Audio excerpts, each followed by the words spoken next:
in terms of like under 50 meters, there's just been so many times where I've gone to draw the bow Mm. and they just see that movement and Yeah, it's like, wow. oh, everything's right. The wind's right. Yeah. But yeah, when they're in close, it's really hard to draw your bow. The first week of December, there's just deer everywhere. They're eating Yeah, wow. grass on the sides of roads. Every Definitely. time you paddle these remote runs in New Zealand, you have to treat it like it's your first time again because Yeah, there's wow. lots of new hazards. Essentially, Hmm. like you could come off a horizon line and the drop's completely different, and essentially the whole river flows under rocks. I didn't have a rangefinder. I just shot targets at 25 meters, so that was my range. And I Yep. had a little slick trick broadhead on, and snuck into what I thought was 25, and put a good shot on the stag, and it just takes off. I'm shivering like nobody's business. Yeah. So, um, unlike yours, or similar, but same, but different. So I've actually got four names. Classic. Yeah, Yeah, I guess you ridiculous. don't actually know which is which with mine. They both could be middle names as well. Wow, Yeah, my middle yeah, name's not even on there. Jeepers. yeah, definitely. All right, bro, let's make it happen. Yeah. Okay, bow hunters, welcome to Becoming a Bow Hunter. Matty here, sitting down with Mr. Poldi Waldmann Moloney. Welcome, mate. Cheers. Thanks for having me on. Yeah, it's cool. It's you've come up a few times in the podcast recently. We actually started talking a while ago, just before you went over to Norway for your trip. Tell us about that. Yes. I want to hear more about that. That sounds exciting, bro. Yeah. Well, I mean, it's funny on a bow hunting podcast, but yeah, literally, it was 2 months of whitewater kayaking in Norway. So yeah, I guess Norway itself is like it's an accessible fjordland. So there's massive fjords and huge mountains and just rivers absolutely everywhere. But Norway's infrastructure or roading allows you to drive basically anywhere you want. So it's a destination for kayakers because you can drive to wherever you want and essentially paddle whatever you want. Yeah, that's cool. And you kind of said that you were doing a lot of, like, one of the goals you were going for was to do the actual drops and doing the jumps off of the waterfalls, right? Yeah. I guess they're rock type. Which I couldn't tell you exactly what it is. It's like, there's a lot of granite schist. Essentially, it allows the rivers to not change that much. Mm, So the river bed itself stays the same, and then because of the mountainous topography of the area, there's steep rapids and waterfalls, and they've got it all. So I guess therefore you don't have to worry about it being necessarily a risk of going off the edge of a waterfall. Like, you don't have to worry about changing of rock structures underneath you, essentially, right? Yeah. I guess the big comparison is like New Zealand. All the rivers they're constantly changing. There's Mm, definitely like bedrock gorges and whatnot, but just because of how young the country is, there's landslides, and I guess that's where the danger comes from. Is every definitely. time you paddle these remote runs in New Zealand, you have to treat it like it's your first time again because Yeah, there's wow. lots of new hazards. Essentially, Hmm. like you could come off a horizon line and the drop's completely different, and essentially the whole river flows under rocks. So you're Yeah. constantly getting out of your boat and looking. But yeah, I guess in contrast, Norway, it's a lot safer because the rivers are very known. There's like Mm. all the hazards and kind of shit spots are known. So you can just kind of get more done. Yeah. So it's literally just like a kayaker's dream, essentially. Big time. Yeah. To get like the similar like amount of kayaking or, just how good or the quality of the gradient, New Zealand, you have to fly everywhere with a helicopter. Hmm. But yeah, Norway, you just drive up to it and, go get it. Bob's your uncle. How good. Bro, so how did you get into kayaking to start with? Like, tell us a bit about your work and everything you do. Yeah. I guess growing up in Hokitika on the West Coast, of South Island, there's definitely like just a small whitewater kayaking community. Hmm. And a part of that community was one of my outdoor ed teachers at high school. So um, yeah, essentially most New Zealand schools have like a little outdoor ed program where, kids will go rock climbing or kayaking. Hmm. Anyway, I was just, yeah, little 14, 15-year-old me was just, completely idolizing my outdoor ed teachers because they're, just legends and Yeah. doing cool stuff. So yeah, kayaking was through school. It's classic, on Friday would miss one class so we could have like half a day kayaking with our outdoor ed teachers. Like all the other teachers hated them because we'd be stitching up other classes. But Yeah. as you can imagine, a small rural town, half of us, shouldn't have been in the classroom for longer than 15 minutes. Definitely. Yeah, especially the way the system's set up now, right? I mean, Yeah, that's most kids, not it's just you, crazy. not just you guys, it's Yeah. everyone. Yeah, yeah.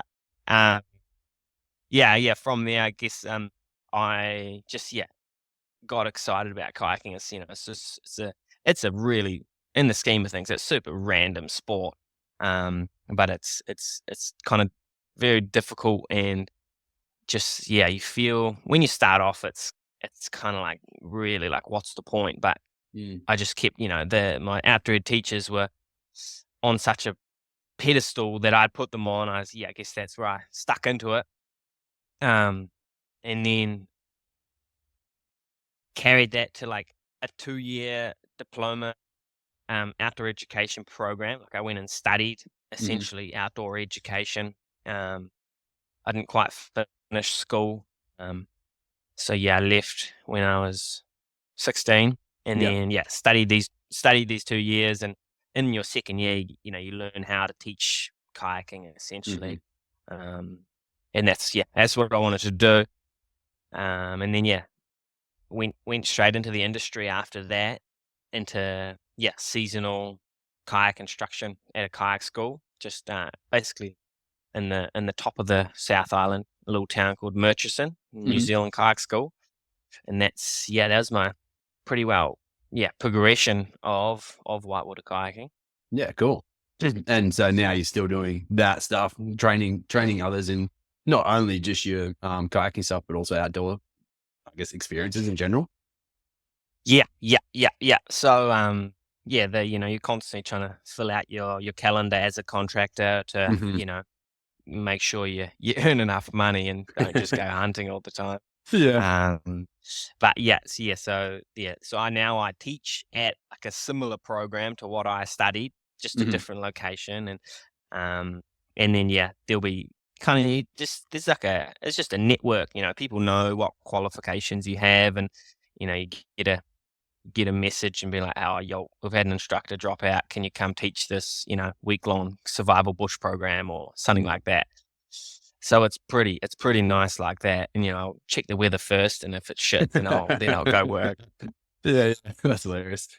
Fun fact: I used to actually train the Australian Olympic coach for kayaking. I used to train his wife as a personal trainer, and then on top of that, was coaching his son, who was an Olympian. He was like the he didn't make it. He was the backup, like the shadow version, essentially for the London Olympics. But he used to train him at CrossFit as well. So yeah, Holy shit. So they were slalom athletes? yeah, yeah. Epic. And Holy. crazy fit, man. Like in regards to, you look at him and he didn't look fit at all. He was a big boy. But Yeah. geez, the power he had was ridiculous. Just Oh, muscled that's everything. yeah. Yeah. Yeah. Yeah, No, the slalom scene's crazy. They genuine are athletes. So yeah. Yeah. No, it was really cool. And it was actually very interesting always just talking to him in particular about all the training stuff they used to have to go through. And then also talking to her, like from the outside perspective of watching them all train and just train their absolute asses off. And yeah, that family didn't know anything else apart from working hard. that's loose. The commitment's crazy. Definitely, man. Yeah. They used to, they ran like a flooring company here in Australia, and she would come to me at, I think it was like 5:30 in the morning, leave by 6, go straight to work, and then come back and do more stuff at the gym later that night and stuff. And their whole family was just wired that way. It's just how they did their thing. I'm like, okay, there you go. Holy. Yeah. Yeah, whatever floats your boat, eh? Yeah, exactly. So, man, tell us about the hunting side of things. When did that all start off for you? it's pretty funny. It's like, so that same outdoor ed teacher was essentially his two hobbies were whitewater kayaking and bow hunting. Yeah, sick. So he's retired now, but he was in his early 60s when I was at school. Bruce Barnes, just a known legend, but I don't know, from the outside, he doesn't you just wouldn't know what he sort of gets up to. Just Mhm. a super underground, or just low key. Yeah, Um, so same in school. He lent me my first compound, and ran around and set it all up, and that's awesome. he had at the time he had two dogs. He just hunts reds over dogs. And we'd go out bush stalking after school, and it was just so good. He probably had by then like 30 plus years of experience. So like Far out. early on, just kind of like he taught me just the real good stuff in terms of like a tuned bow, an arrow that flies straight, sharp broadheads, and Yeah. just good ethics. Mm, So I think that definitely I helped think the that whole situation. I've been thinking about this recently about like it's such a hard thing to get out there in regards to when it comes to bow hunting. That's like some of like the most like it's the most needed things that aren't necessarily told before you go and buy a bow, right? Like everyone's like, I Yeah, want to get into bow hunting. Bow hunting is amazing. You hear about all this stuff about bow hunting. What you don't get to see or hear about is like you need to make sure your bow's tuned to you, and each bow is different. It's going to need to be specifically tuned to you. And then on top of yeah, that, we need to make sure that your arrows are suited then to the bow that's now been tuned to you. And then on top of that, we need to make sure that your arrows are sharp, like your broadheads are sharp and stuff. And it's a very interesting thing to try to relay. Like I had a guy come to me recently and say, "Hey man, I really want to get into bow hunting. How can I start?" And I'm like, well, I'm mm, like, I gave him all this stuff. But at the same time, I was like, look, I've got a bow. Come and use it for a few weeks. But to use it yeah. well, you're going to have to get it tuned up, and that's going to cost you this and blah, blah, blah. Like it's a long process. It's not like an easy entry as such, but it's really something that we need to get out there a lot more, I think. Definitely. And yeah, it's funny, like, like Bruce just knew exactly what I needed to know. It Mm, was, go, go shoot as many targets as you can. We got a nice, it was like a Carter, just a good trigger release. And hmm from starting, it was just you know, working on a surprise release and, Yeah. understanding what target panic or, that roughly what it is and just hmm knowing anyway. It's like a good shot process. It was pretty early on. And it was great. I mean, I punched the shit out of the trigger for a while, but I knew what I kind of should be doing. So it eventually all clicked. Yeah. Yeah, definitely. um, And what about on the stalking side? Did he give you kind of any real gold from word go? um, Yeah, I guess I had a little bit of an edge. We grew up on a lifestyle block and, Mhm. air rifles and just shooting rabbits. We had heaps of rabbits. So I guess yeah, I had a bit of experience with stalking. Mhm. Um, Definitely when we started hunting in the Alpine, that's when like there were like the real kind of like the good tips came in. I mean, simple things of like just skylining yourself and Mhm. where you camp and kind of you're hunting 6 to 12 hours in advance with the bow on the tussock. Yeah. In a way, you're patterning animals and definitely dropping everything when you kind of see a good opportunity or, being okay with sitting back and waiting and watching. That's really interesting. I Um, never heard the 6 to 12 hour hunting rule, like as a concept. That's a smart play. yeah, just kind of like a lot of those areas, I guess, it stemmed from it genuinely takes a fair amount of effort to get Mhm. into some of these locations. And, you know, um, there's been so many times where I've gone in too early and blown a basin or a nice catchment out Yeah. and not and got an arrow away or not got close, and it's kind of like knowing when to go in and win these smaller locations, I guess, is where that comes from. Yeah, definitely. And there's so much in that. I actually had someone reach out to me the other day saying, dude, the episodes I love the most are the ones where you talk about like those little failures after a hunt, for instance, and you're like, oh, this happened. what would have been better is if I did this in hindsight. And I'm like, yeah, that is actually Yeah, true, because that's literally learning from the failures. So you don't have to go do those yourself. massively. And that's, as well, every hunting trip we'd go on, all the downtime or just glancing, just telling you about all these hunts that, just went to casted. And Hmm. very rarely would we be, obviously, would chat about the successful ones as well. But Yeah, yeah.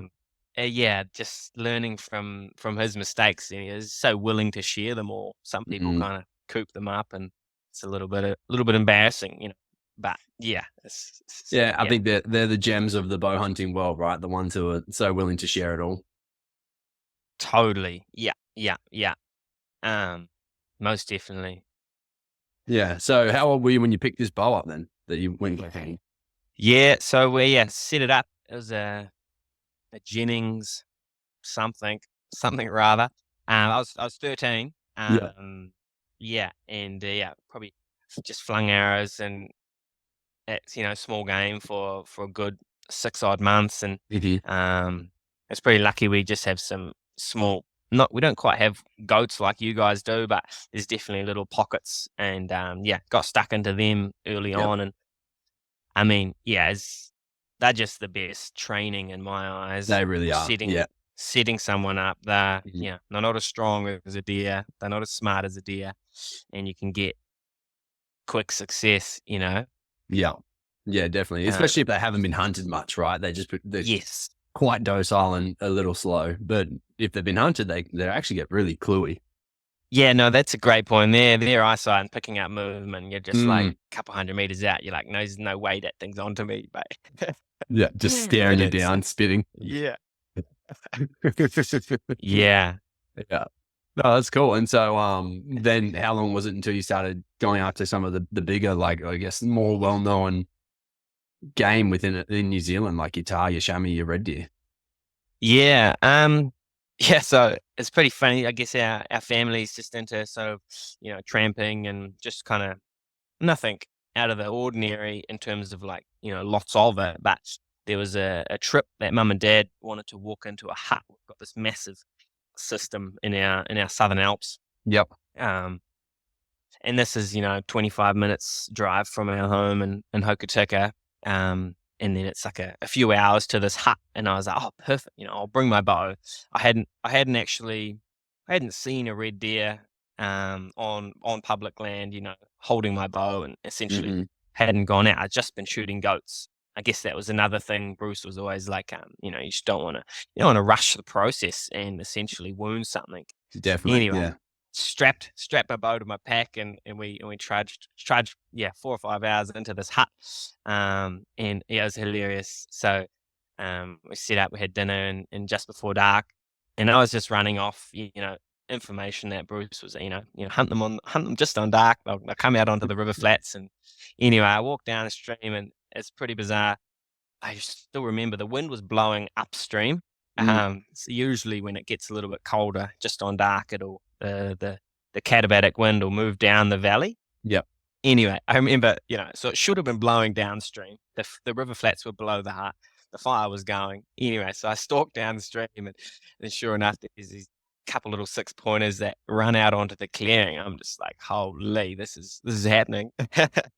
Um, yeah, stalked downstream with perfect wind. I didn't have a rangefinder. I just shot targets at 25 meters, so that was my range. And I Yep. yeah, had a little slick trick broadhead on, and yeah, snuck into what I thought was 25, and put a good shot on the stag, and it just takes off. I'm shivering like nobody's business. So it's like it's all happening. It's so real. Yeah, and it was just dead in the bush. And I mean, I went over straight away. I didn't didn't Yeah. didn't wait, but it was dead. And then I dragged it out onto the river flat, um, which was pretty funny. And then I was like, I didn't really know. It was like massive. I didn't even have a knife. Knife was back at the hut, so I went back, and I opened the hut door, and I was like, "Oh, I shot a stag," and mum and dad, they didn't believe me. Um, that was a pretty restless night. I didn't really get much sleep. I was so pumped up on adrenaline. I could have bet. Um, Yeah. yeah, so we go out the next morning and yeah, we try roll it over to like cut some leg off and get the back stakes and whatnot.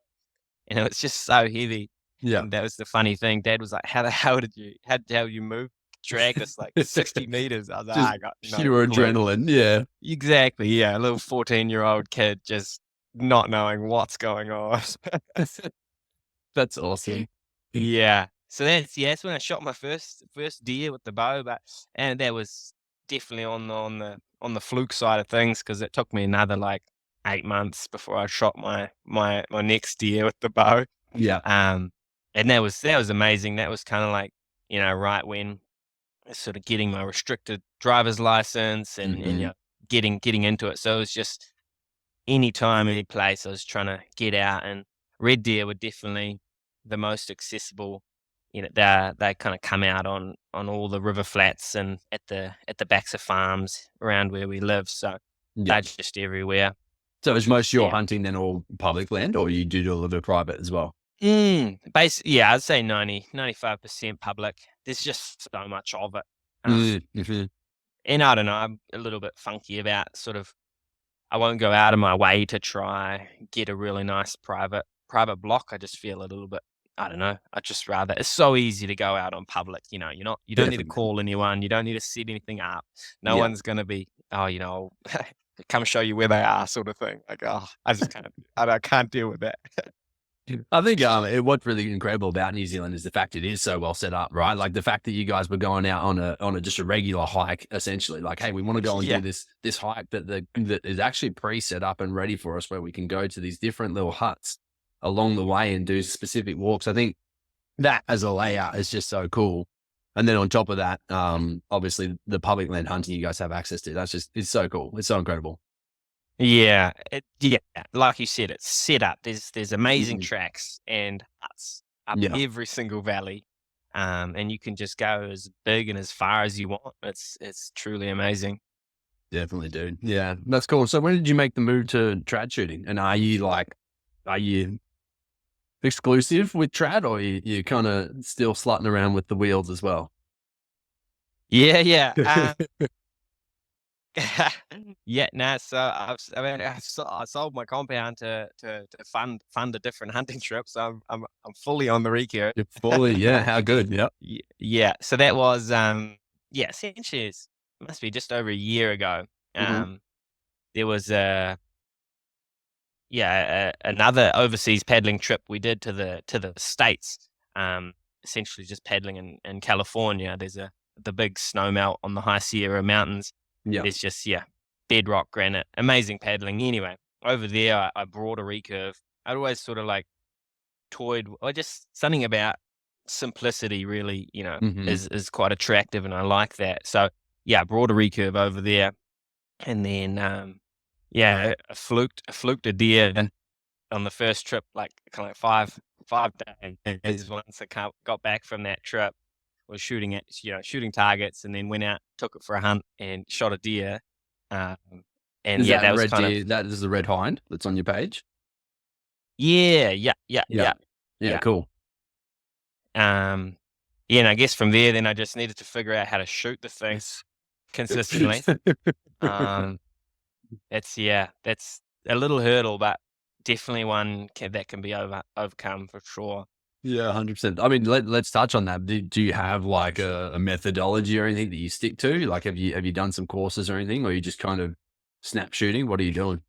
Yeah, so I guess I educated myself as much as I could Yep. via there's so much information. There's that really good one, essentially the push archery. Yep. They cover everything you need to know. So yeah, my method, I aim. So I use the broadhead and the top of the blade. So I've Hmm. essentially got two reference points, the top of the blade and then the base of the arrow, Yep. and then run a Base of the arrow fixed. being back the knock, essentially. Just the shaft. Yeah. Yeah. Okay. So I've kind of you can see two things essentially. This would be the blade, and then this is where the arrow shaft will be. Yep. So like the tip of the broadhead, or like the upper part of the blade is 25 meters, and the base of the arrow is 30 meters. Oh, you're Uh, talking about where it joins. Got you. I thought you meant like the base being back here at this end, not Gotcha. it makes a lot more sense as to where you're aiming. Yeah, And so yeah. It's hard to explain where's your shaft then? What's that measure out for you? how long the arrows are. No, like meaning with the base, the shaft. So you're saying the top of the blade is 25 meters. What's the Yeah, shaft then for you for your measurement? 30. 30 Yeah, meters. cool. Yeah, okay. So, and it's kind of like once you shoot enough, 25 to 0, you can pretty well go instinctive. But Mhm. just that 25 and onwards, instinctive just it's awesome, but just wasn't consistent enough. Like I didn't really want to. I couldn't trust it. I don't Yeah, don't yeah. like losing animals, and in the heat of the moment, so much weird shit can go wrong. So Mhm. I guess having a slightly more mm, yeah, it's like just a bit more of a process that's a bit more measurable than just I'm going to point and shoot. Yeah, yeah, definitely, dude. Yeah, and have you found that you had to be super consistent, meaning like practicing regularly to keep it up as well? Yeah, yeah, yeah, definitely. That's the biggest thing. It's you definitely lose it even with this, even with a slightly more calculated setup. Method. Yeah, But it doesn't take much now. Like I could not shoot for a few days and sling 15 arrows before a hunt and be pretty pretty good. happy. Yeah. But when I've got the time, it's shooting daily, most definitely. Yeah, yeah, I got my longbow out yesterday, and it's been maybe 3 months, and it's funny just to Yeah, watch how quickly it unfolds, like how it turns to shit, and then all of a sudden you can get it back reasonably quick. Like I probably only shot 50 arrows yesterday, maybe not even. yeah. And by the end, it was definitely closing in and getting closer, but it was I like a little mean, mess to start with. You're like, oh God. yeah, yeah, your fingers are sore, you're shaking, you're like, Yeah. "Oh god." Man, I slapped my wrist so much yesterday, more than I ever have. There you go. It's just something different. I don't know what I was doing. I was listening to an episode, something the other day, and they were talking about positioning of your hand and where you put your thumb. And I was trying to get my thumb to touch, couldn't get that, and so that was obviously stuffing with my system. In regards to Yeah, setup for you, and I mean, like going over the whole push archery thing. I've talked. We haven't talked heaps in depth of this. I've talked with friends about it who have gone hard into it and going the difference between 1 over, 2 under, or 3 under stance and mm. setup. And there's so much obviously that goes into your layout. Like talk us through kind of maybe some of the biggest things for you apart from your aiming that you changed with the trade stuff. Yeah, I guess when you are aiming, um, then you need to not necessarily need to, but to bring your point on distance Hmm. closer, you need to so I shoot 3 under, just a little homemade leather tab, Yep. and then probably, I've got, like, a fixed knocking point, maybe 3 or 4 centimeters, like, below my nock, Hmm. and then that's where I'll hold essentially the string. So that Oh, wow. Yeah. changes the point of reference Yeah. to how you aim. So I guess as soon as you're not holding directly in the middle of how the bow will flex, then you need to be able to back your bottom limb out. So it's an Hmm. ILF riser. And yeah, I guess that's the biggest thing. Like as soon as I set that fixed crawl, um, and I also don't shoot off the shelf. I've got like a little springy rest. That was the most forgiving rest that I kind of played around with. It's That's just interesting. literally a piece of, it's like Yeah. a small piece of high tensile wire that you can adjust essentially um, you can adjust the left and rights really easy. So it's Mm. kind of like, I don't know, in the scheme of tuning like really good arrow flight, I think my arrow flight's horrendous. Um, but, I shoot big old trad vanes, 3 or 4 flitch. I just kinda go between that. Anyway, they Yeah. stable out, and I haven't had issues with penetration or anything like that. As long as they're shooting straight, then Yeah. then I'm pretty happy.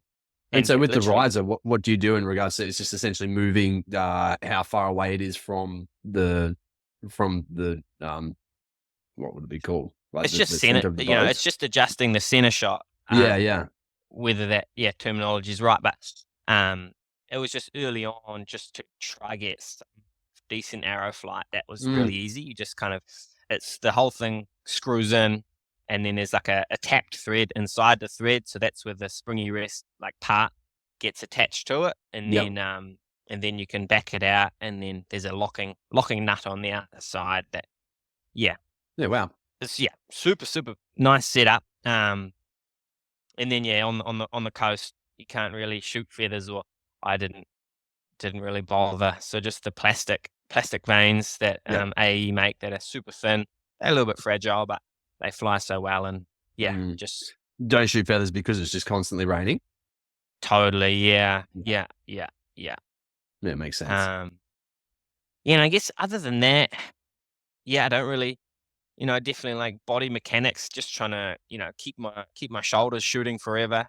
Hmm. Kind of thinking about how I draw the bow and locking my shoulder down, and sort of keeping tap into a little bit of that in terms of keeping good form. But other than that, it's all you know just stock standard, just literally shooting a bow.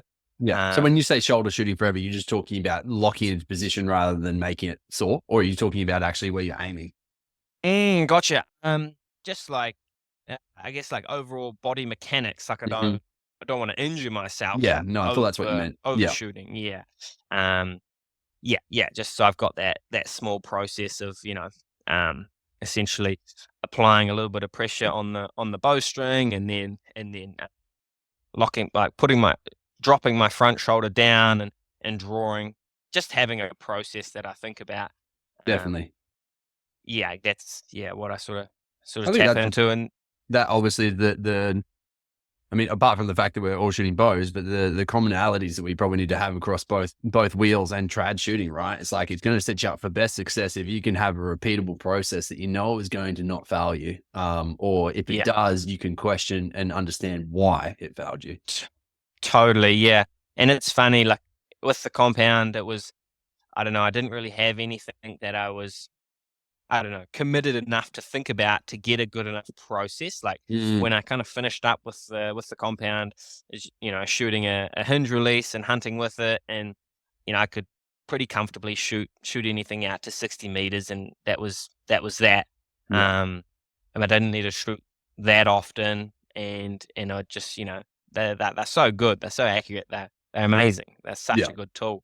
But the process of the mechanics of how I draw the bow back was the longevity on the joints. So I had essentially something to motivate myself to think mm, about on every mm, shot. I guess that's where I was going with that whole yeah, spiel. yeah, yeah. No, it makes sense, definitely.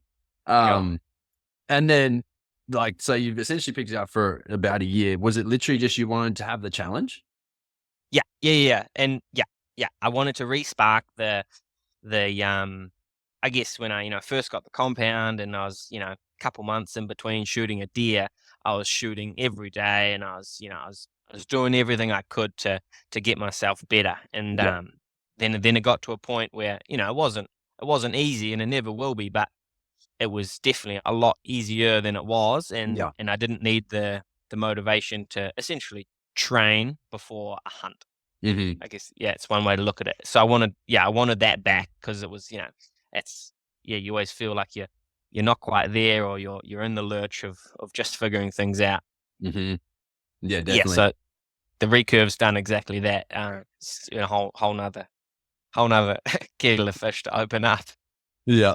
Um, so like I said, you've come up on the show a few times. One of the ones that you came up on was about the Stewart Island, and talking about how you actually went to Stewart Island, and I believe you went in and out from the town on Stewart. Is that right? Yeah. So I didn't have a crew to go with. There Yep. wasn't, so no one, obviously the stock standard Stewart Island hunting 10 trip dudes or is so, right? exactly, to a block. So all the coastal, I don't know, there's must be nearly 20 something blocks, maybe ish. Anyway, you book a block, you go there, there's a hut, it's good hunting, but Hmm. it's more of a process, It's all your mates getting together, you boat there, and I've done that a couple times, and it's epic. But it gets expensive for sure, all the boat rides. So I literally just drove to Bluff, which is the southernmost town, and then Mhm. there's essentially like a little tourist ferry that goes to the township of Stewart Island, Oban. Yep. Um, and then so I put my push bike on the on the on the ferry as well, and there's a bunch of open public land essentially right behind the township, and then there's a couple blocks on either side that don't really get booked out because they're so close to town, and the Mm, hunting's pretty average in terms of numbers. What people, if they're going to spend the money, they want to go to a good block. definitely. Yeah. Um, but I was pretty okay with Whatever. going into an average block and Yeah. just having a muck around. And that trip was epic. I actually at the time had a pretty bad back injury. I had Mhm. essentially like prolapsed a disc. Oh, God. Um, yeah, and that was a whole silly thing. It's just a pack that didn't fit me properly, and the Yeah, waist wow. strap. Well, I guess I've got a long back and skinny hips, so Yeah. I needed a large frame. But with the large frame, came a waist strap that it fully done up would slide below my hips, Uh-huh. and then all the weight would be on my shoulders. Yeah, wow. And then I just went a little bit too hard, and it just literally squashed it, and then Were the you, nerve pain. packing something out? No, not even. It was like a 15-kilo pack, super No cruisy, way. just long day. And the first time it happened, it's happened a couple times now. Um, the last like 45 minutes was just on a gravel road. I did like a loop trip. Yep. So I was walking back to the car, and that just it tipped it over the edge, and Yeah, that's yeah, crazy. the I wouldn't have thought that that would be the thing that would send you into a yeah. bog or yeah, prolapse disc. That's kinda hectic. Yeah. Yeah, I guess, so that was this I wasn't doing much other hunting, Mm. um, at the time for that Stewart Island trip, or, small day trips, and either getting my brother or someone else to pack anything out that I shot. Um, so with the push bike, I just loaded all my stuff into panniers, Yep. and, so I basically biked to where I went hunting. Yeah, That's sick. so there's some really good walking trails, that are only for walking. You're not actually allowed to, bike on them. So, I just waited till it was dark and then biked the trails for a couple K until I got to where I wanted to be. And, Yep. then set up an epic base camp. I was coastline. I had a little camp oven with me as I'd go out and get some shellfish and go fishing in the morning, and then, literally just go bush stalking, and it was unreal. But That's cool. yeah, they're so cunning. Obviously, people talk about how smart they are, but Mhm. it's kind of weird. They're just like, I don't know. I think there's definitely smarter deer in terms of like Rusa are Yeah. more switched on. Whitetail are just kind of like they're really onto you, but they're just, I don't know, they're weirdly, I'd say like ditzy. They just sort of like prance around, and they're like, I'm so smart, but I'm also not. They just they've got their own character. Yeah, yeah. Um, but I couldn't bush stalk them at all. There was no way. That was my next And question. Did you spot and stalk, or was it purely sit and wait? yeah.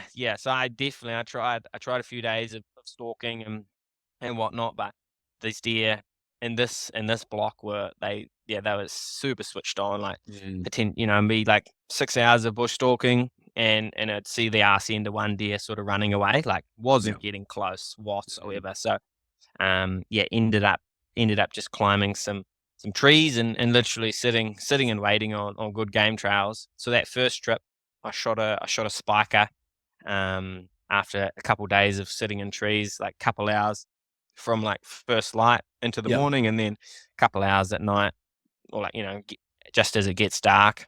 Yeah. Um, so How'd you that go was. with that? Did you find that boring, or you find like you're up for it? It's funky, it's first time sitting in a tree. Yeah, nah, definitely.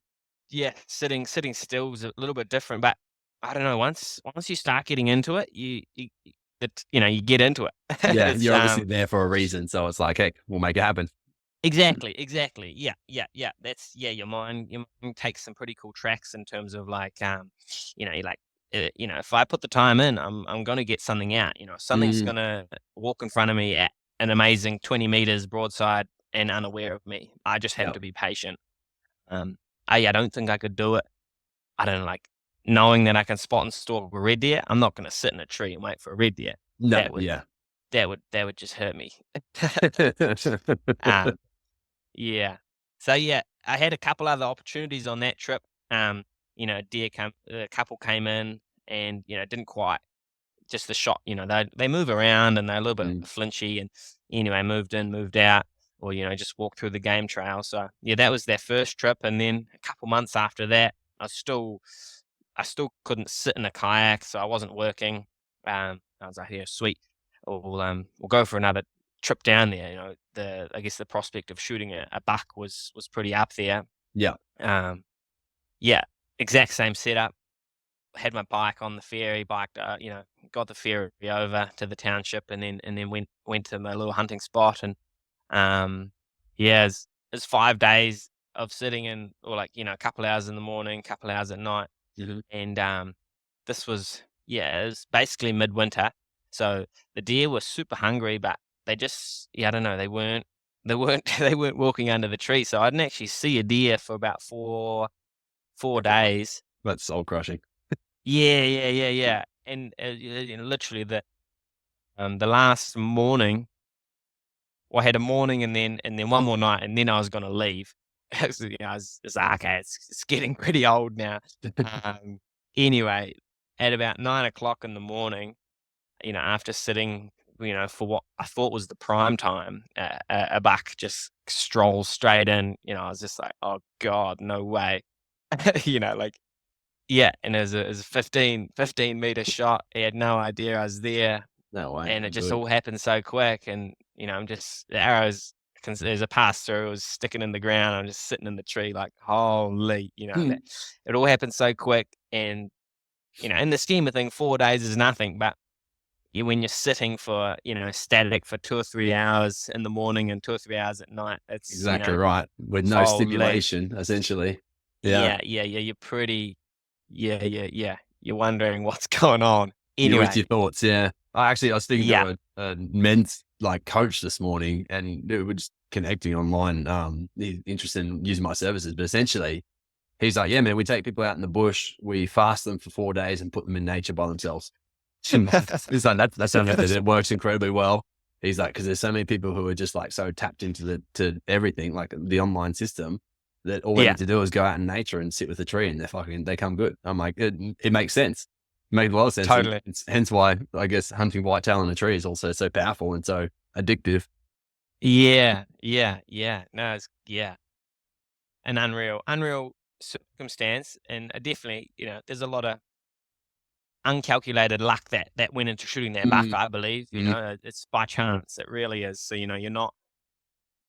I mean, sure, you can set up a tree stand in an amazing location. yeah, Potentially known bloodlines and good big bucks, pinch or but something. Yeah, yeah, yeah, this was just some scungy little game trail on a nice, a little terrace that got some sun. That's what I yeah, was thinking. I was like, I don't know enough down here. It's my fourth time on the island. yeah. It's so much. It's comparing it to what I know about red deer, it's completely different, eh? Definitely. And so how flinchy was he? Did he duck at all on the shot? Did you aim low or did you just put on? Nah, didn't aim low. So, um, yeah, I guess the only thing I knew about jumping the string, Mm. uh, if their heads are down feeding, uh, they can essentially drop. They drop a lot more. So, when Is I that drew all deer? back, I'm not sure.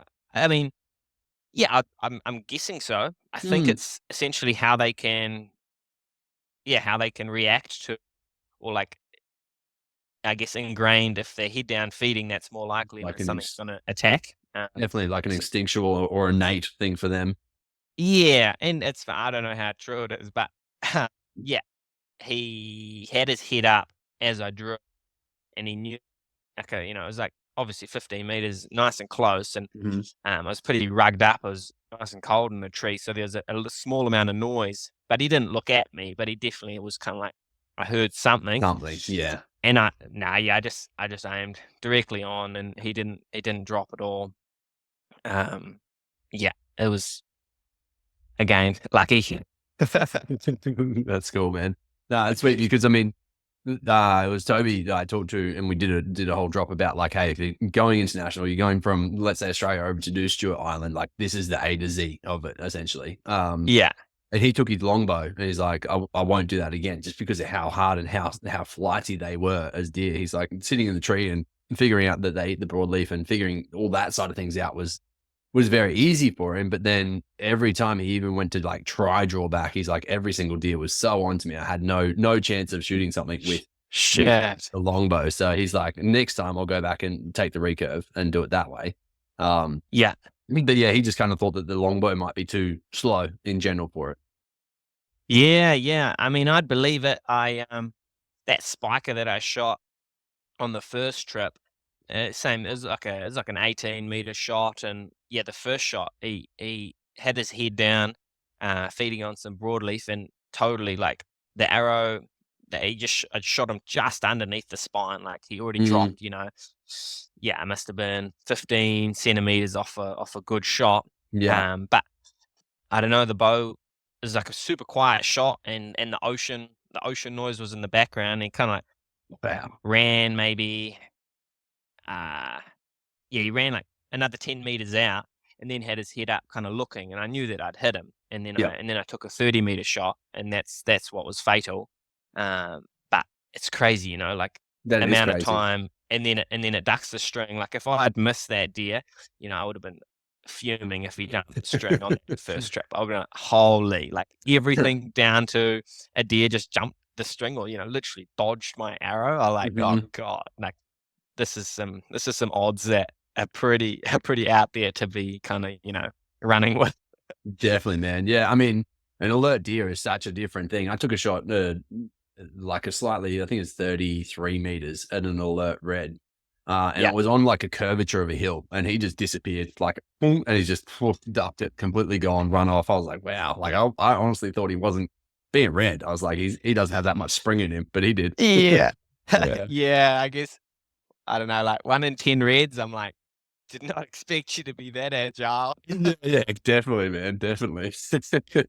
So, I mean, going into the reds a little bit more, give us, I guess, in rut, out of rut, maybe just some of the tips that you've found have worked really well for getting yourself and then friends onto them as well. Yeah, I guess without, like, I don't have a dog, so, I'm literally spotting and stalking. Mhm. And a lot of our rivers, they every 10 years they'll have a massive flood, so they have really nice river flats, and Yeah.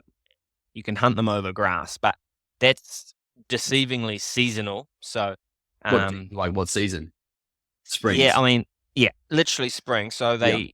through winter, they eat fallen leaf litter. So they're in the Yeah, wow. bush, and um, they'll kind of like gain elevation and hang out on a bush terrace, Mhm. and they literally, it's like a hibernation nearly. Yeah, wow. Um, they definitely, they come down and they browse, but we have pretty heavy frosts in areas. So the river flats over winter are pretty average. Yeah. But that's where I love hunting them.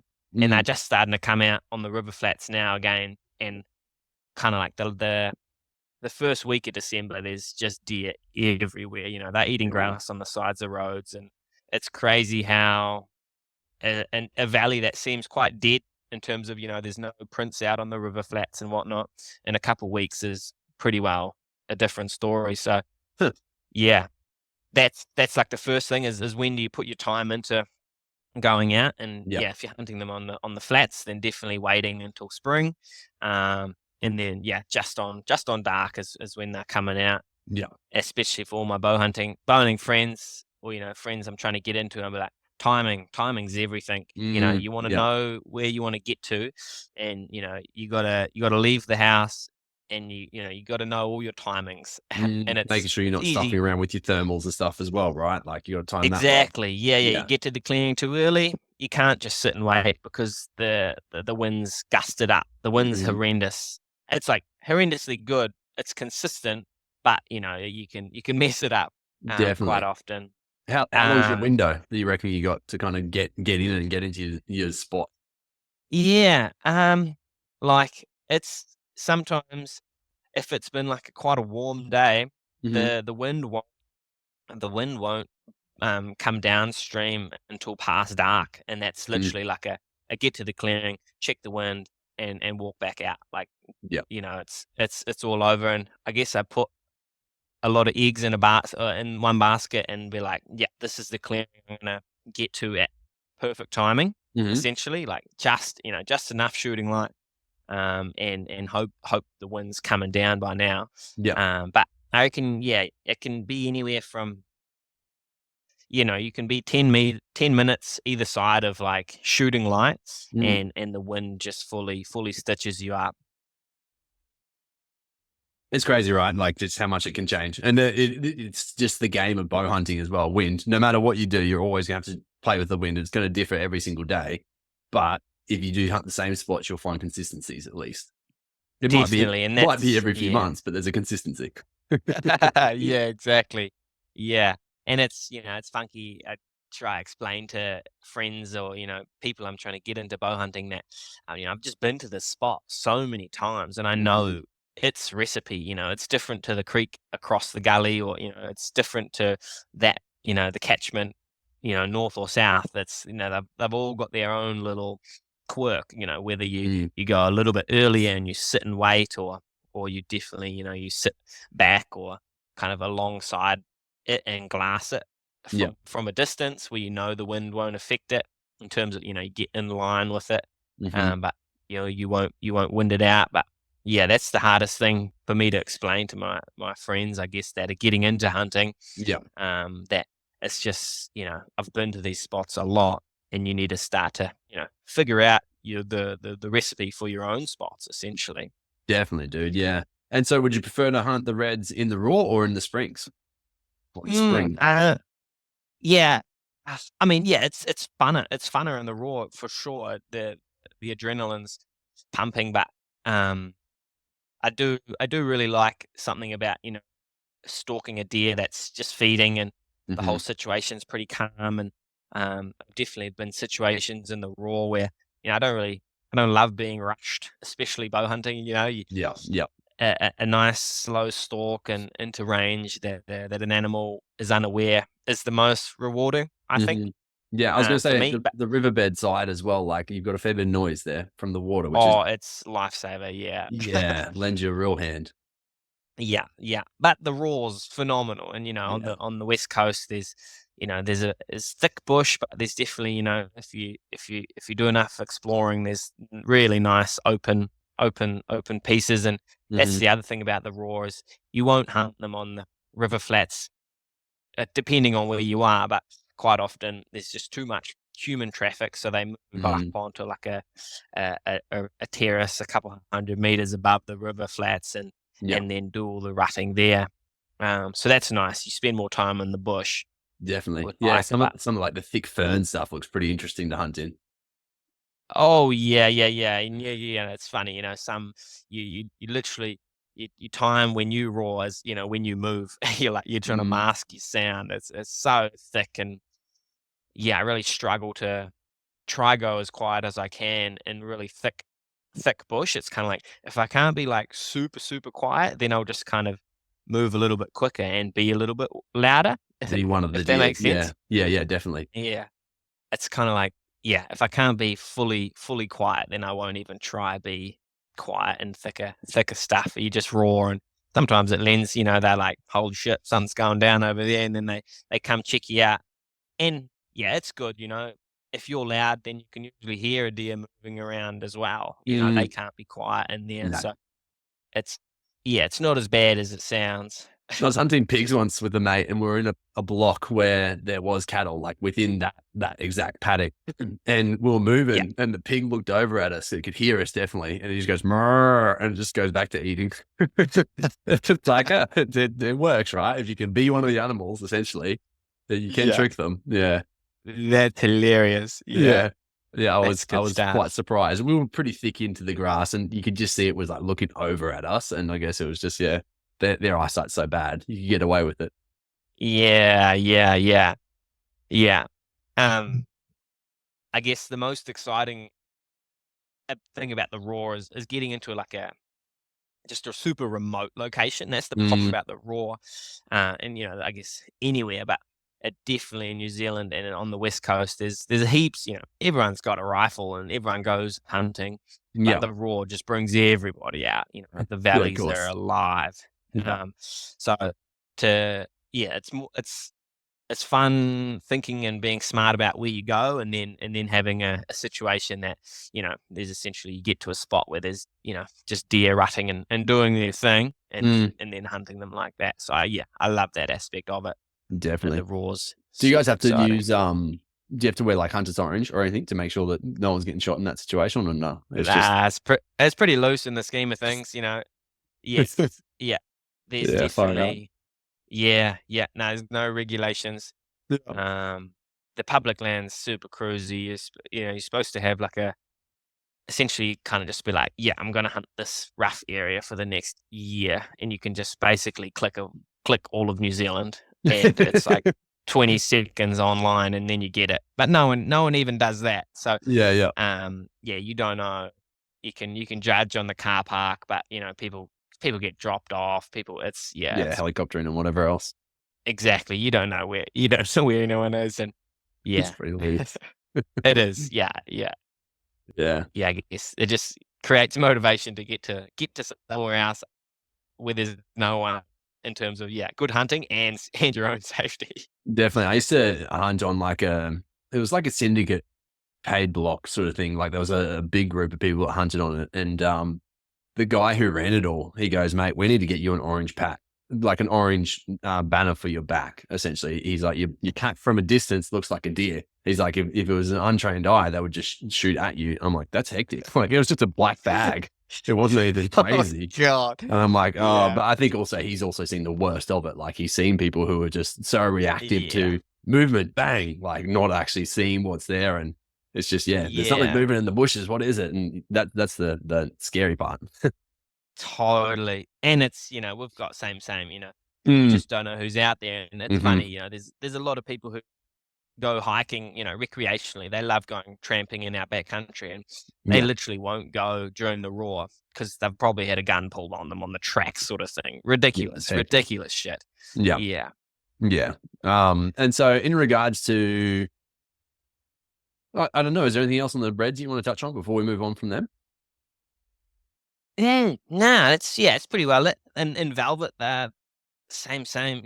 Usually, yeah, they're just out on the river flats big time, and they're Hmm. just fun and Speeding easy up. to hunt. Lots Yeah. of stalks. Hunting them on the tussock and the tops is amazing. I definitely really enjoy that, and have done lots with the compound, but that's definitely where the recurve has a pretty big, like, or I feel a lot more restricted. Like on the Mm, river flats, compound recurve, like sure, I'd shoot more with the compound, but you know, the recurve doesn't seem that handicapped at all, yeah. to be Wow. honest. Yeah. But yeah, the tussock, you feel like you're pushing shit uphill, but it'll happen. In the winter, are they bacheloring up in the tussocks essentially? Yeah, yeah. They don't have like all the deer migrate from the river flats to the tussock. Mm, There's deer that live on the tops, and there's deer that live in the river flats. I'm sure they'll move around, but there's definitely, yeah, that's kind of where you'd focus your winter hunting on wintering reds is up on the tops. yeah. Yeah, they're all mobbed up, and yeah, it's a really fun way to hunt them. Yeah. But it's unfortunate because the weather windows in winter are smaller. Hmm. So yeah, essentially it's hard to get up onto the tops and not just be sitting in the rain and the cloud. It's not very joyous, is it? No, you don't really get much either. Yeah. Yeah. And then, so I mean, obviously the other two that I'd love to dive into is the chamois and the tar. Do you have a favorite over the Yeah. other? Um. Yeah, definitely Tahr. Chamois' eyesight's too good. Yeah. So They the chamois are actually harder to hunt, are they? nah. Ah, yeah. I believe, yeah, that, yeah. Yeah. Wow. Um. You got me. It's just dropping in and out a little. Is all good there? Yeah, I still got you. Yeah. Oh. Um. Cool. Yeah, the chamois' eyesight in terms of like under 50 meters, there's just been so many times where I've gone to draw the bow Mm. and they just see that movement and Yeah, it's like, wow. oh, everything's right. The wind's right. Yeah. But yeah, when they're in close, it's really hard to draw your bow. And you're talking like you've already got your bow up Yeah, in front and everything, like you're already set for your shot, and you just literally that last little slow draw. yeah, Yeah, especially wow. within the recurve range, um, with the compound, you'd kind of shoot chamois and tar, I guess, like equally in numbers, but Mhm. um, yeah, on the tussock, the chamois are definitely a lot harder than the tar. Yeah, wow. Yeah.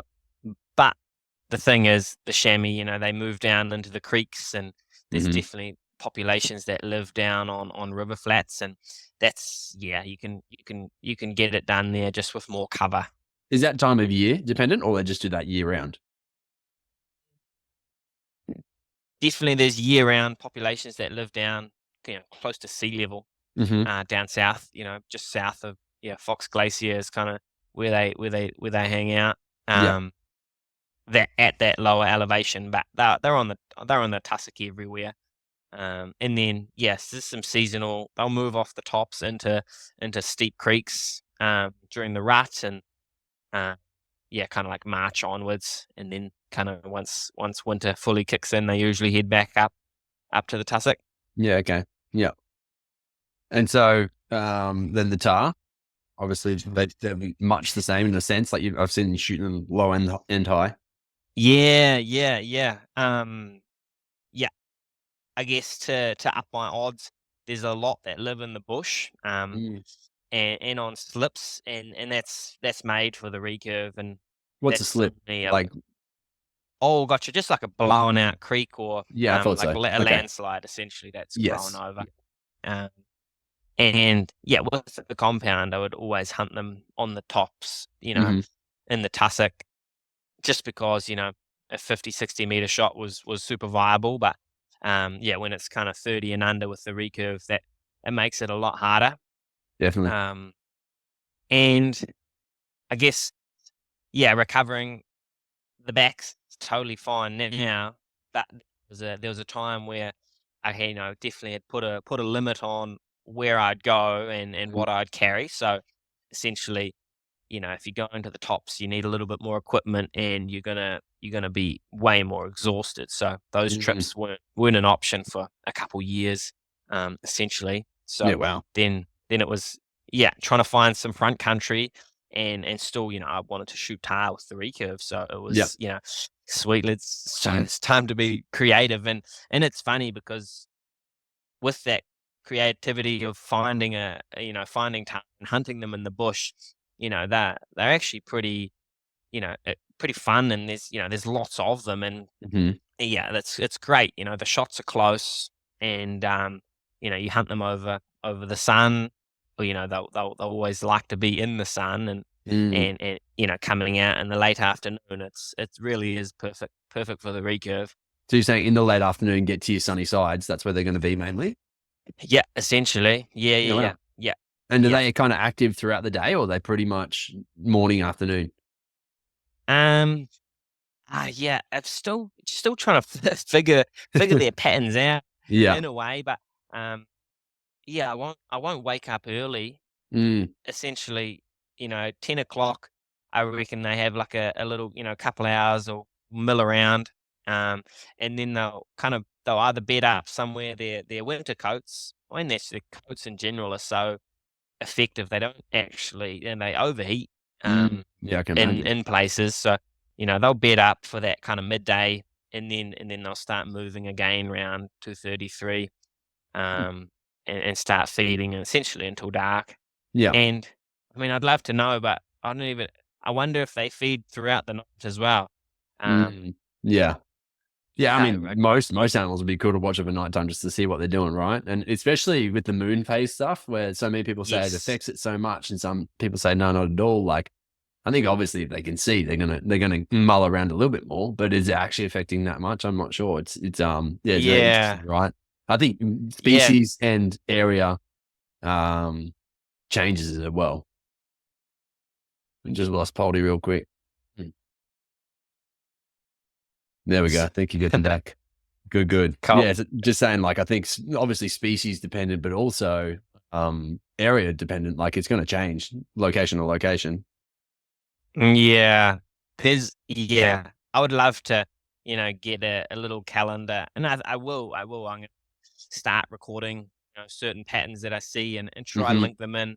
But I think it's going to be seasonal, Yeah, and then on top of that, moon phase. So there's going to be different definitely. behaviors for the season for the moon phase. So I guess it's just going to be another tool to be more effective, but there'll be a little bit 100%. of Yeah. troubleshooting. Some of the best hunters that I've interviewed, especially out here in Australia, what they do is they always keep a journal of each hunt they go on. So they'll literally put dates, they'll put times that they were hunting, when they were seeing animals, what the weather was like, and then moon phase in general. So it's like, okay, well, I saw this big boy in August. I know that next August he's probably more likely to be there again if he's disappeared. Yeah. And then X, Y, and Z happened as well. So looking out for it in that situation, like, it does make a lot of sense. Yeah. I feel like, obviously we all have that in our mind in terms of, Mm, oh yeah, I saw some there, but I feel like I'm at capacity and need to just write 100%, some of this bro. stuff down. Dude, the amount of stuff I forget, like, I do this podcast pretty regularly. The stuff I forget. I was talking to a friend the other day and I'm like, oh, where'd you hear that? He's like, heard it on your podcast. I'm like, fuck. Oh, that's good. That's Yeah, that's all part of it, right? We can only consume and hold, retain so much. definitely, yeah, so much going on. Yeah, yeah. And so, I mean, have you pretty much only hunted your South Coast? Oh, sorry, South Island, or have you been to the North as well? Yeah, yeah, no, I mean, yeah, 90% on the South Island. I did a Seeker rut with a mate, Monty. Yeah, Would have been once probably Nixon. yeah, Yep, 4 or 5 years ago. Hunting Seeker on the North Island. very cool. Um, yeah, that was epic. I shot a couple yearlings, and Monty shot a nice stag, which was cool. Um, and I went in and tried to hunt Roosa. Mm, Um, it was last year, and it was epic. It was kind of like my first time sort of, reaching out and, messaging people that I don't know yep. personally, and asking, locations, and ended up a fella, Simon Ward, on North Island. Yes, like he lent me a vehicle and got me a really good spot. It was No way, like, how good. an absolute GC move. Yeah, Um, so that made logistics pretty cruisy. definitely. And shit, I hunted these deer for like 6 days straight, and for the first like 4 days, bush stalking and on clearings and Mhm. whatnot. And that cunning day was like, oh shit, these things are on another level. Was this out of Um, the rut? yeah, this was out of the Yeah. rut. Okay. Yep. I couldn't believe it. Yeah, they're so wired. And then yeah, towards the end of the trip, um, I had a couple jump the string, like just fully, Yeah. dodge Wow. dodge the arrows. Yeah. I was like, "Yo, these things are quick." Yeah. Um, and then unfortunately, before the trip, and this was just good learning, but at the worst end of it in terms of outcome, I Hmm. had two different types of broadheads in my quiver. I had like Oh. the original, like yeah, the old school Kayugas that I'd shot heaps of animals with and Yep. knew exactly what they did. And then I just chucked a couple 175 pilot cuts in as well, Yeah. and done a little bit of shooting with them. I was like, ah, cool, they're flying the same.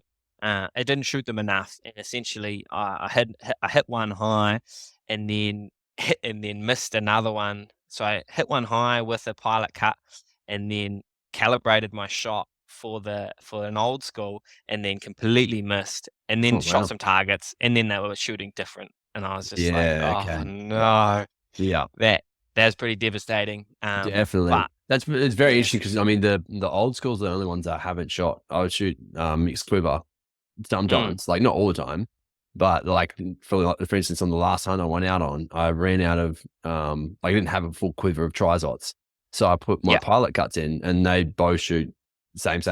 So pilot cuts me, and even the zots, so zots, trizots, and pilot cuts, I can shoot exact same, no problems. But yeah, yeah. I've never used old schools. Yeah, that's perfect for the recurve, I believe. Yeah. They've got their slight imperfections that I'm sure in the compound you'd be able to, maybe one and Maybe see. you'd have to shoot them individually, I reckon, to be on the safe side. But Yeah, they're I've been amazing. using the Zots for my longbow, and I love that. That Oh, works real well. cool. Yeah. Yeah, yeah. No, I mean I haven't actually tried. I guess they go into 200 grain, with the old schools, and that's appealing for That's the yeah, got you. Because for my setup. haven't you been using the Trizots? Yes, yeah, yep. I had I used them through the raw. Mm, Don't have any left, but well, I've got more now. yeah. Anyway, so um, yeah. The trizots were amazing. And I'll shoot them again. Mm, I'm actually just in the process. Got a tab open to book flights back to the North Island. very The, cool. in October. So yeah, definitely big time redemption. Chasing the And rooster again. yeah, Yeah, good man. Is yeah, this the same time you yeah. went last time?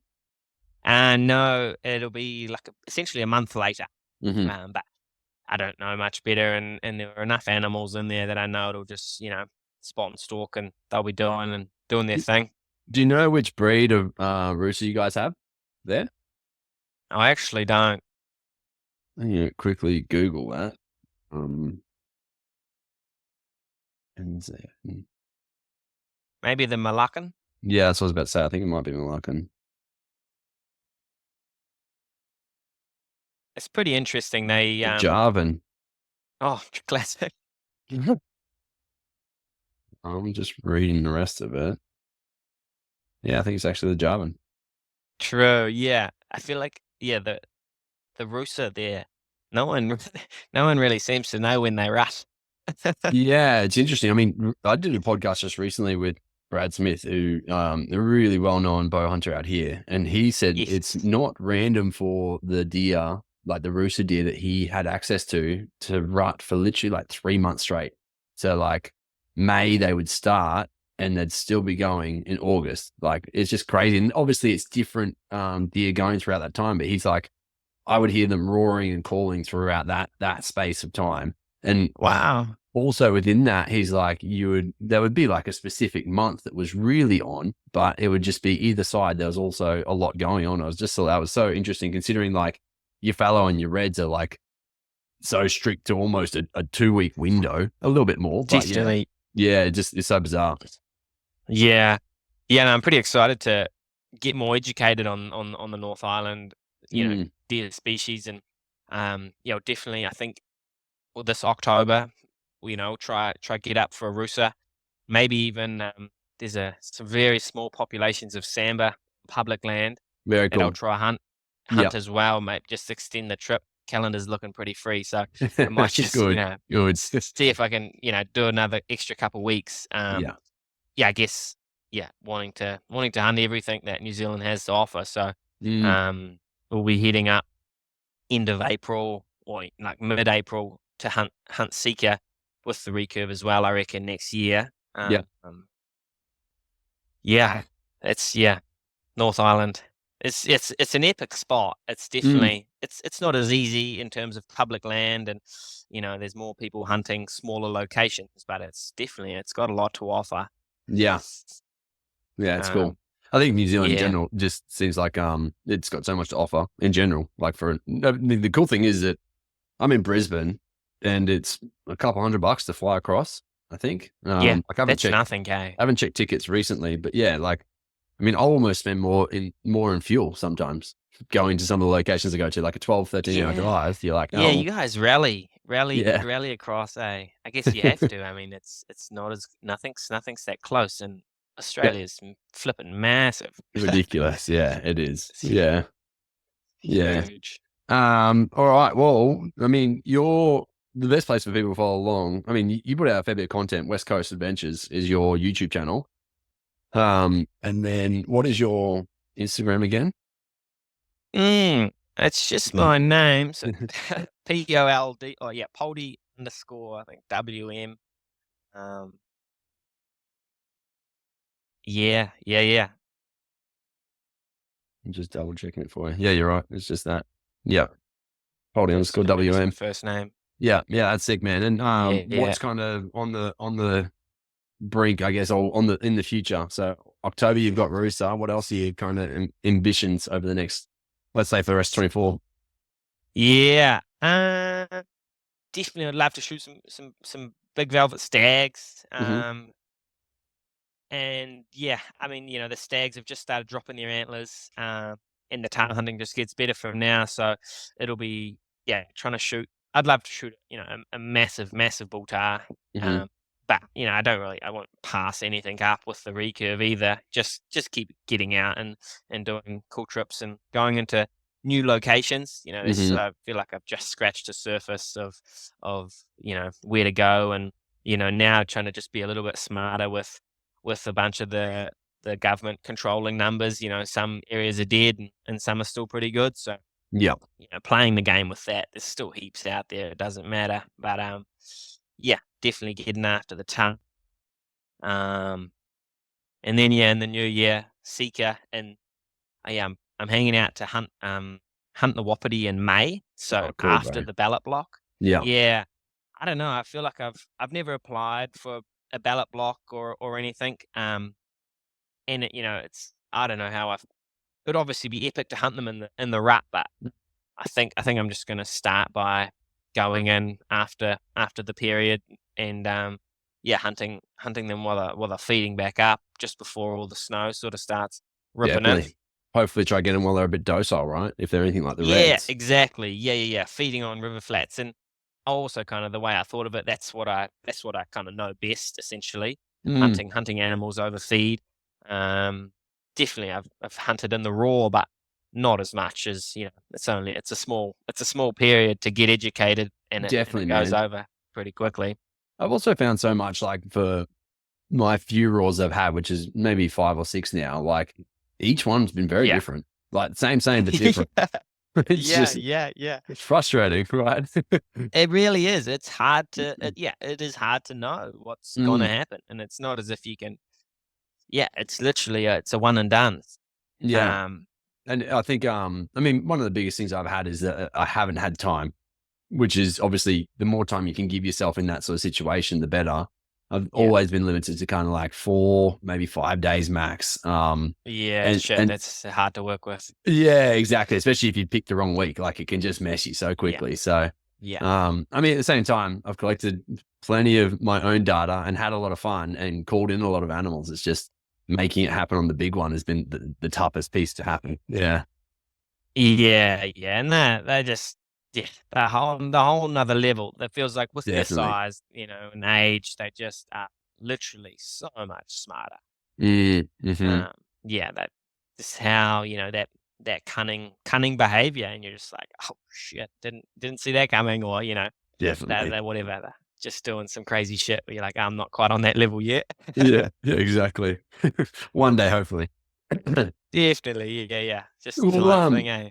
what do you think is maybe some of like the biggest mistakes or quick learnings you could give in regards to maybe A, bow hunting, but B, getting into the trad bow as well?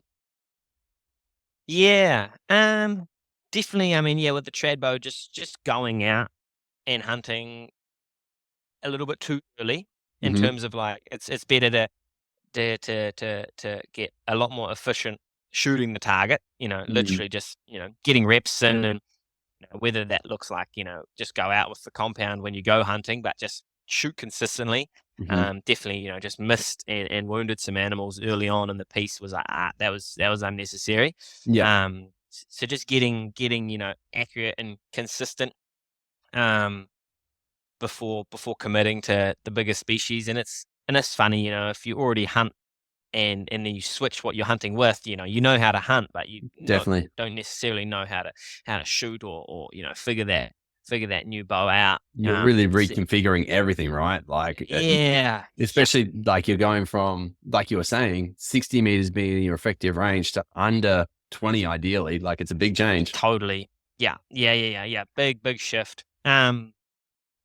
Yeah, and I feel like the more you can accept that change of like, yeah, 20 meters is my option. Hmm. Now I'm actually going to think about where I go a little bit more. Mm, I was going to all my old compound spots, and I was like, oh shit, like I can't get I can't get closer. So, Yeah. Yep. being creative if you do switch or you do need to get closer, Mm, literally think about and think about where you're going more so. So, now I hunt much smaller river flats, just because that open stalk can be a lot harder. yep. Yeah. I really learned a lot from hunting with trad hunters and trying to get in that mindset. Like, Mm, I think, it's a different, um, what's the right word? It's a different skill set essentially that you have to adopt and adapt to. And like, yeah, yeah, just hunting with a friend the first time I took my new longbow out, for instance, and I was like, nah, man, we can get around here. Like, it's all good. We've got a shot here. And he's like, no, no. And yeah, sure enough, the pig's up and rent. I'm like, there you go. We didn't have that shot there. And, yeah, yeah, it's just getting to the right mindset of, yeah, where to go, how to go about it, and just getting as close as yeah, possible and thinking about your rerouting as well, right? Like, that route's not yeah, the only one to go for. What else can you do? definitely. Yeah, yeah, yeah. Um, One other thing while I think about it, um, just with shooting, I only shoot with my broadheads. Um, Mm, so just shoot, there's some sandbanks and targets. I know shooting broadheads is, it's so much easier just to fling field points, but to be completely in shooting, it's the same with compound, but I feel like even more relevant with the recurve. definitely. Yeah. Um, so yeah, shooting your quiver full, knowing that every single arrow and broadhead's flying well, and then sharpening the broadheads without taking the broadhead off the arrow.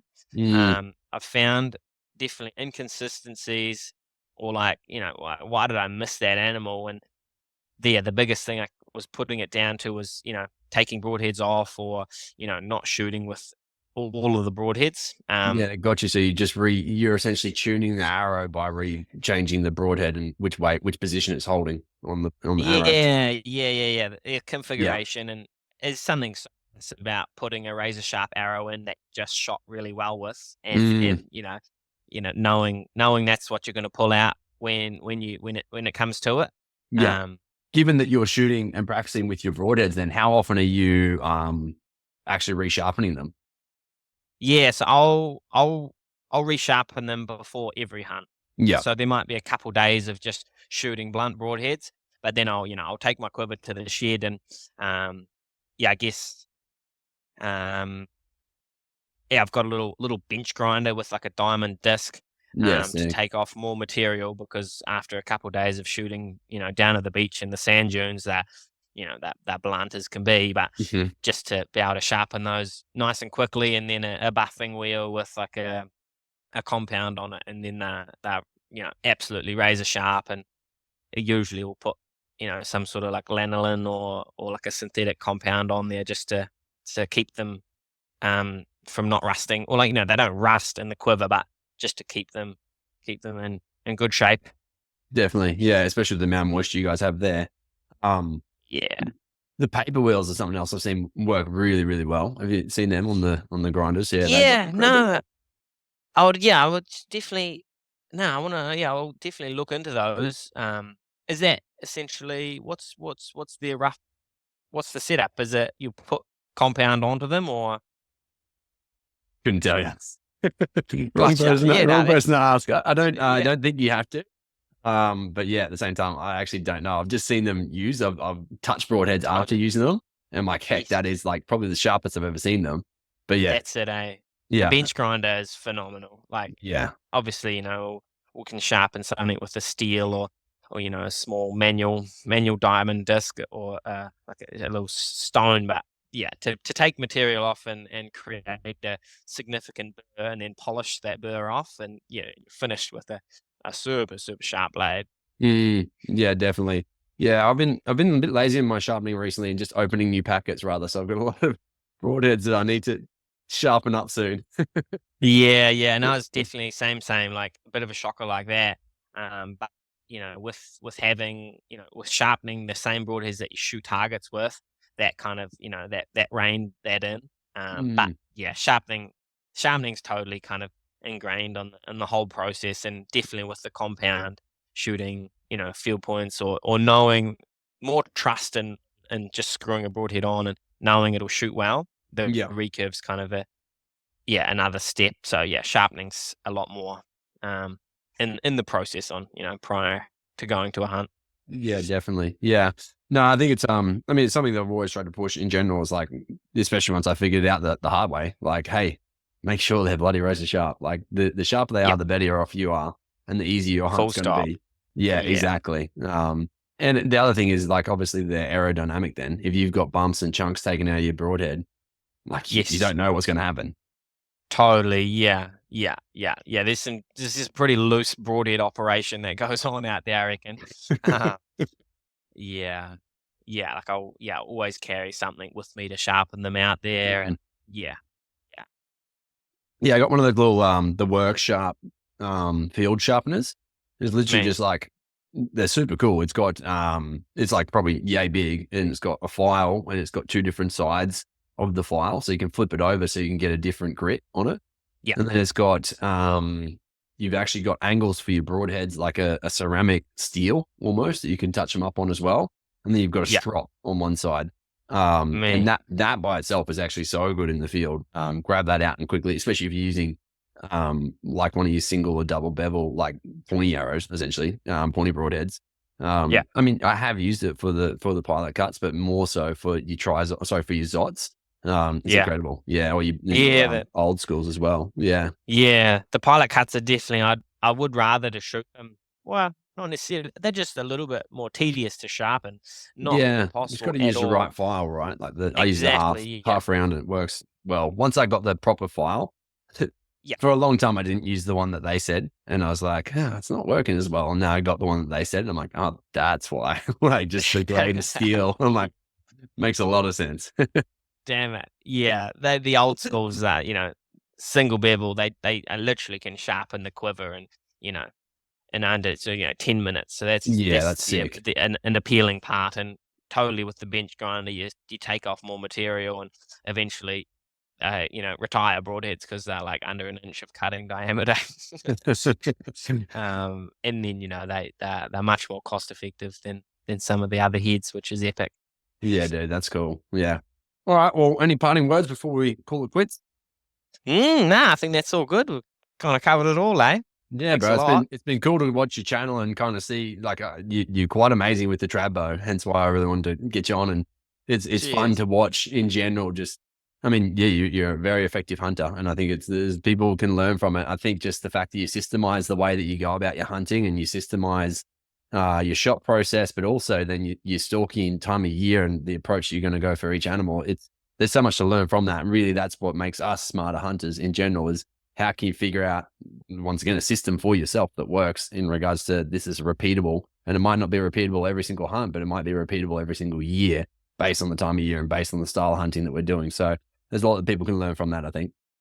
Yeah, yeah, yeah, yeah. It's like a calculated system, and then you Mm. don't kind of scratch your head as much when things don't go to plan. And yes, it makes it enjoyable. It's a great way. It's kind of how I've found enjoyment out of it more so. That's the end goal is to have fun and enjoy the process. Eh? Definitely, bro. Yeah. Awesome, man. Well, thank you very much. Appreciate your time. It's been fun. Awesome. Cheers.